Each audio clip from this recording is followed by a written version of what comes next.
Welcome friends. ನಾನು ಇವತ್ತು Amazon pay I C I C credit card receive ಆಗಿದೆ. So ಅದು ನಾನು ಸುಮ್ಮನೆ ಅಮೆಝಾನಲ್ಲಿ ನೋಡೋವಾಗ ಅಪ್ಲೈ ಮಾಡಿದ್ದು.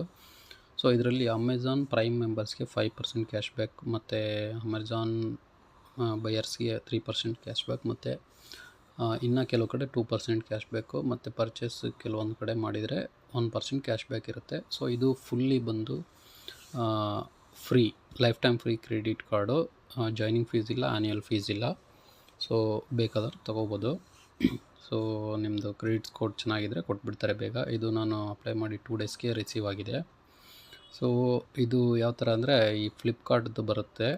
ಫ್ಲಿಪ್ಕಾರ್ಟ್ದನ್ನು ಏನಂದರೆ ಆಕ್ಸಿಸ್ ಬ್ಯಾಂಕ್ ಬರುತ್ತೆ, ಫ್ಲಿಪ್ಕಾರ್ಟ್ ಆಕ್ಸಿಸ್ ಕಾರ್ಡ್ ಅಂದ್ಬಿಟ್ಟು. ಸೊ ಅದರಲ್ಲಿ ಏನಂದರೆ ನಿಮಗೆ ಪ್ರೈಮ್ ಮೆಂಬರ್ಶಿಪ್, ಅದರಲ್ಲಿ ಬೇರೆ ಏನೋ ಬರುತ್ತೆ ಮೆಂಬರ್ಶಿಪ್, ಪ್ರೈಮ್ ಮೆಂಬರ್ಶಿಪ್ಪು. ಅದನ್ನು ತೊಗೊಂಡಿಲ್ಲ ಅಂತಂದ್ರೂ 5% ಇರುತ್ತೆ. ಬಟ್ ಇದರಲ್ಲಿ ಅಮೆಝಾನ್ ಪೇದಲ್ಲಿ ಬಂದು ಪ್ರೈಮ್ ಮೆಂಬರ್ಶಿಪ್ ತೊಗೊಂಡಿದ್ರೆ ಮಾತ್ರ 5% ಇರುತ್ತೆ. ಸೊ ಅದು ಬೆಟರ್ ಇದೆ. ಇದನ್ನು ಓಕೆ. ಅದರಲ್ಲಿ ಚಾರ್ಜಸ್ ಎಷ್ಟು ಅಂದ್ಬಿಟ್ಟು ಗೊತ್ತಿಲ್ಲ ನನಗೆ. ಇದರಲ್ಲಿ ಫ್ರೀ ಇದೆ ಕಾರ್ಡಿದು. ಸೊ ಅದರಲ್ಲಿ ರಿಸೀವ್ ಆಗಿತ್ತು ನನಗೆ ಅದೂ. ಸೊ ಅದರಲ್ಲಿ ನಾನೇನಂದರೆ ಲಿಮಿಟ್ ಕಮ್ಮಿ ಕೊಟ್ಟಿದ್ದಾರೆ ಅಂದ್ಬಿಟ್ಟು ನಾನು ಕ್ಯಾನ್ಸಲ್ ಮಾಡಿಬಿಟ್ಟೆ. ಬಟ್ ಅದರಲ್ಲಿ ಲಿಮಿಟ್ ಇನ್ಕ್ರೀಸ್ ಮಾಡ್ಕೋಬೋದಾಗಿತ್ತು. ಕ್ರೆಡಿಟ್ ಕಾರ್ಡಲ್ಲಿ ಲಿಮಿಟ್ ಇನ್ಕ್ರೀಸ್ ಮಾಡೋದು ಗೊತ್ತಿರಲಿಲ್ಲ ನನಗೆ. ಸೊ ಹಂಗಾಗ್ಬಿಟ್ಟು ಅದನ್ನು ಕ್ಯಾನ್ಸಲ್ ಮಾಡಿಬಿಟ್ಟೆ.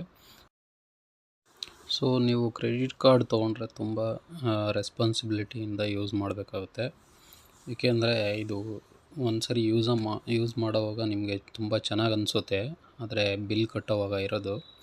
ಆದಷ್ಟು ನೀವು ತುಂಬ ಥಿಂಕ್ ಮಾಡಿ ಕ್ರೆಡಿಟ್ ಕಾರ್ಡನ್ನ ಯೂಸ್ ಮಾಡಿ. ಏಕೆಂದರೆ ಸಿಕ್ತಂಗೆಲ್ಲ ಯೂಸ್ ಮಾಡೋದು ಸಾಮಾನ್ಯ. ಈಗ ದುಡ್ಡಿದೆ ಅಂದರೆ ಖರ್ಚು ಮಾಡ್ತಾರಲ್ವ, ಅದೇ ಥರ ಖರ್ಚು ಮಾಡೋದು, ಯೂಸ್ ಮಾಡೋದು ಮಾಮೂಲಿ. ಸೊ ನೀವು ಆದಷ್ಟು ನೋಡಿ ಖರ್ಚು ಮಾಡಿ.